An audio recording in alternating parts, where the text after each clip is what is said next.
Jangan lupa subscribe, like, komen, dan share YouTube TVRI Bengkulu. Dan nyalakan loncengnya ya.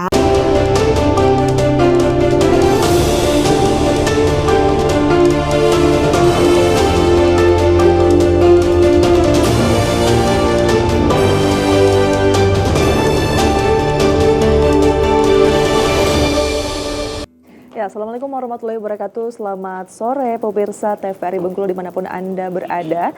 Apa kabarnya? Semoga selalu dalam keadaan sehat walafiat. Berjumpa kembali bersama saya tentunya Aldila Vidya, masih dalam program Berendo.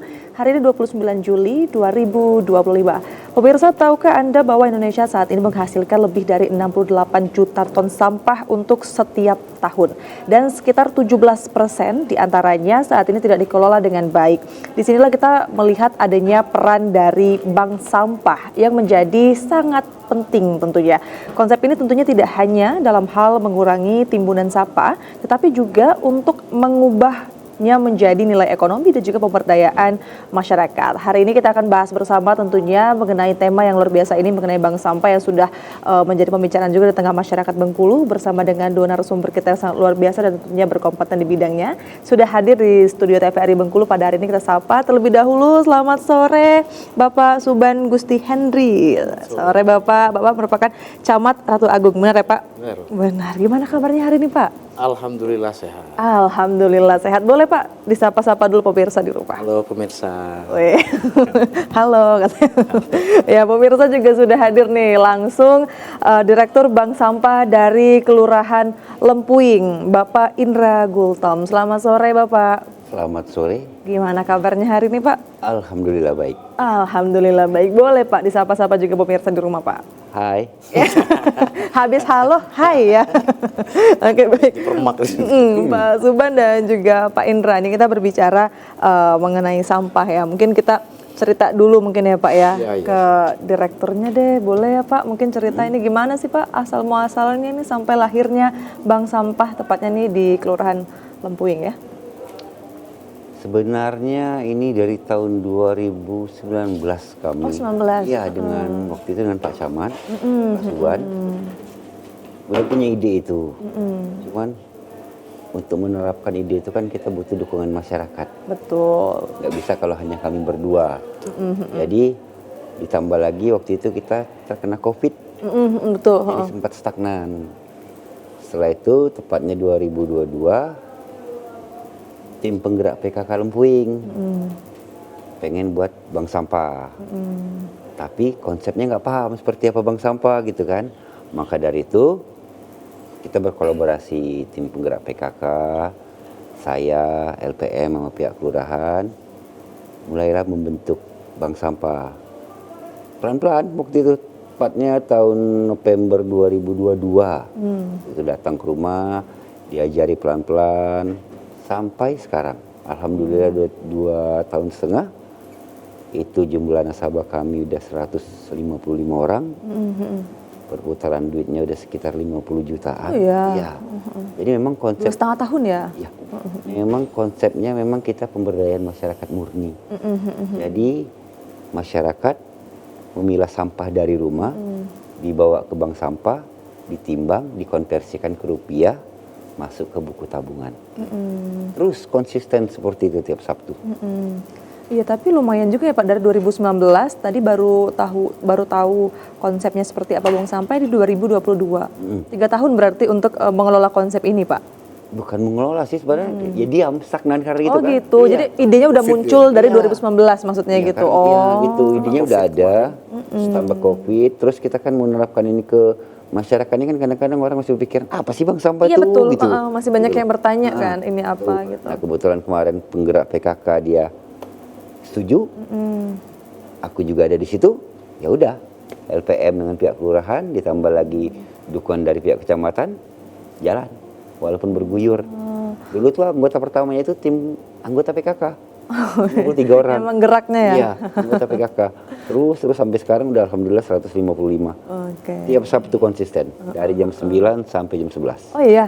Oh lama juga. Nah, itu tadi kan idenya 2019 berarti dari Bapak dan Pak Camat ya Pak ya berdua ya menginisiasi untuk ide dari Bank Sampah ini sendiri. Gimana mungkin Pak Camat pada saat itu bersama Pak Indra nih Direktur Bank Sampahnya, kenapa sih sampai lahir ya pemirsa konsep dari Bank Sampah ini, meskipun tadi belum tahu ya Pak gimana sih cara pengelolaan konsep ini, tapi udah kepikiran gitu Pak. Gimana Pak? Mungkin boleh cerita Pak. Di awalnya ini kan karena tugas pekerjaan kita di kecamatan yang tupoksinya keamanan, ketertiban, termasuk ketertiban lingkungan.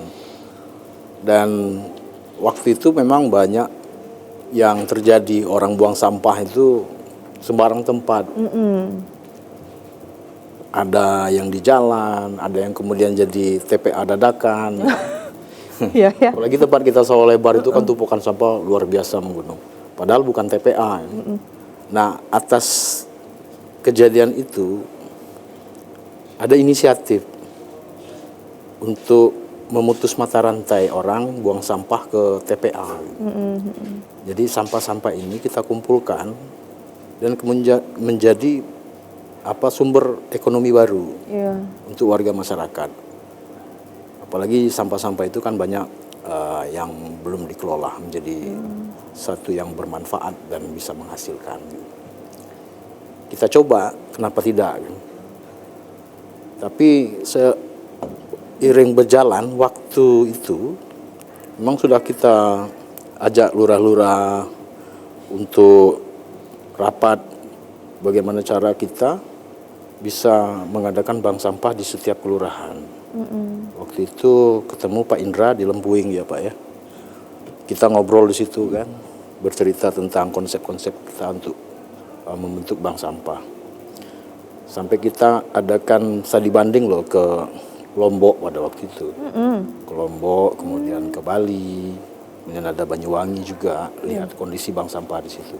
Mereka di situ sudah profesional, pengelolaan bank sampahnya sudah taraf internasional. Sementara kita masih belum ada apa-apanya, karena mereka juga kan didukung oleh anggaran yang kuat. Kalau kita kan boleh dikatakan modal dengkul dan modal semangat. Tapi ya terus kita harus punya tekad, harus bisa gitu. Dan di tahun itu COVID datang. Kalau kita dulu mengharapkan anggaran LPM itu yang kita jadikan untuk modal dasar kita membuat bank sampah. Tapi karena ada efisiensi dan lain sebagainya, di zaman COVID itu, 2 tahun itu, 2020 ke 2022, baru selesai COVID, baru kemudian kita lanjutkan lagi. Dan Kelurahan Lempuing jadi motornya sekarang itu. Begitu. Contoh ya Pak ya sekarang ya. Nah pada saat COVID kan ini kan sempat lahirnya kan memang sebelum COVID atau pada saat COVID tadi idenya Pak? Kalau idenya sebelum COVID Mbak. Sebelum kan, setelah itu ada COVID. Nah pada saat COVID masyarakat itu kemarin apa aktivitasnya berarti Pak? Karena kan 2022 ya Pak baru aktif bank sampahnya sudah selesai ya itu COVID. Tentu aktivitas masyarakat ini juga ikut start. Seluruh bentuk usaha pada hari itu, pada waktu itu juga mengalami penurunan. Iya. Kena dampak semua. Kena dampak semua kita, se-Indonesia itu pasti kena dampak. Tapi ya kita terus bertahan, ya. Artinya kan cita-cita ini jangan sampai terkubur gara-gara COVID. Setelah COVID kita lanjutkan lagi. Dan alhamdulillah sekarang itu 8 kelurahan di Kecamatan Ratu Agung itu sudah terbentuk semuanya bank sampah. Dan ada yang di Nusa Indah, Kelurahan Nusa Indah. Kemudian terbentuk lagi di Sawah Lebar. Sawah Lebar ini yang unik. Mereka memakai difabel. Difabel ya. Jadi pengurus bank sampahnya. Jadi anak-anak yang mengalami kekurangan lah. Jadi dimanfaatkan oleh Pak Lurah untuk menjadi pengurus bank sampah. Kemudian di Sawah Lebar baru juga sudah terbentuk. Di Kebun Tebeng, Kebun Kenanga, Kebun Beler, udah 8 kelurahan di Kecamatan Ratu Agung itu sudah terbentuk bank sampah dan diikuti oleh kecamatan-kecamatan lain. Oke, menarik nih Pak. Tapi kita jeda dulu ya Pak ya, kita bahas lebih banyak lagi mengenai bank sampah ya pemirsa. Jangan kemana-mana, tetaplah bersama kami tentunya di Berendo.